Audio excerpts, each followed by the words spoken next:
Welcome back to Nano Glazed. I'm Karin and I'm here today to show you a wonderful recipe for glazed ham.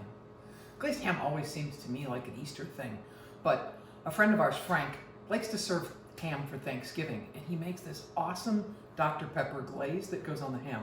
Now, he hasn't shared his secret with me, but another side story, I was fortunate enough to be able to go to Louisville about a year ago and go to Buffalo Trace and take a tour. There's a really famous tour guide there. His name is Freddie. He's like the third generation tour guide and knows everything about Buffalo Trace. Well, Freddie created a root beer that Buffalo Trace sells. And so, because Shelly doesn't drink, I had to get root beer because I got a bottle of bourbon when I was there. So I got a case of root beer and I thought, wow, root beer, I bet that's just as good as Dr. Pepper. So we're going to use some of Freddie's wonderful root beer. It's really good. This isn't a sponsored plug or anything, but it's awesome root beer. You can go online at Buffalo Trace and buy it if you're interested. And we're going to turn that into a great glaze for this ham that we're going to serve for dinner tonight. We've got our ham here. It's about an 8-pound ham, and this one is a spiral cut ham. It seems to be really popular these days, and that's the only thing the store had. So that's just fine. If you can get a ham that's not spiral cut, use that as well. Either way. We've got the root beer.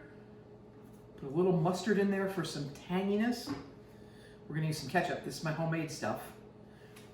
The zest and juice of an orange. We've got brown sugar here packed in the cup. I've got a little bit of clove for some warm spice.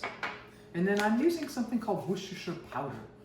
It is essentially just dehydrated Worcestershire. You can get it online. I think I bought this at Amazon. This brand is Spice Enthusiast. It's really good. I like it.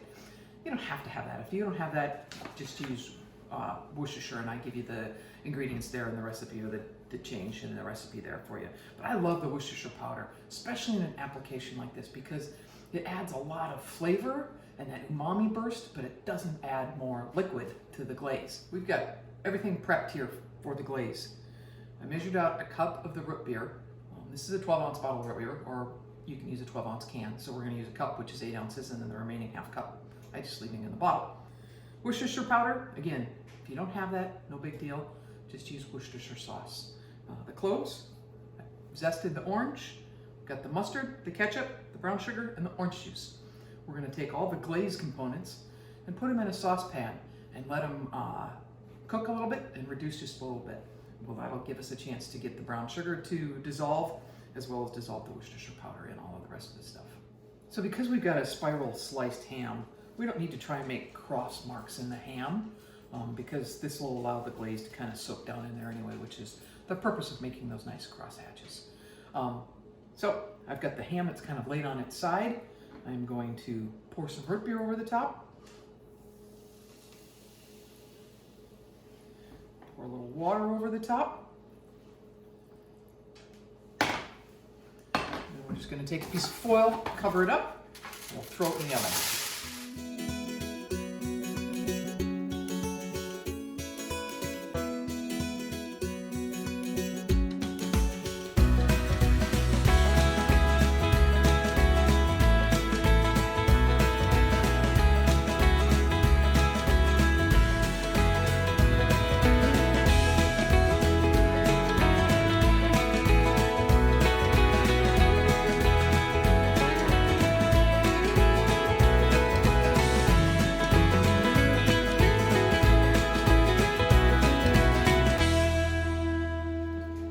It's time to start glazing the ham.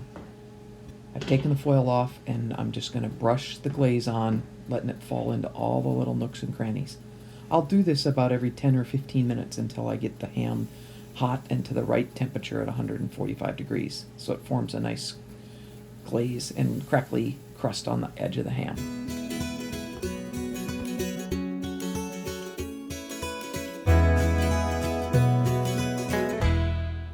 Ham's out of the oven. I pulled it out of the pan and just put it on a plate. We're going to put the rest of this glaze over the top of it and just let it rest for about 15 minutes before we slice it up and eat it.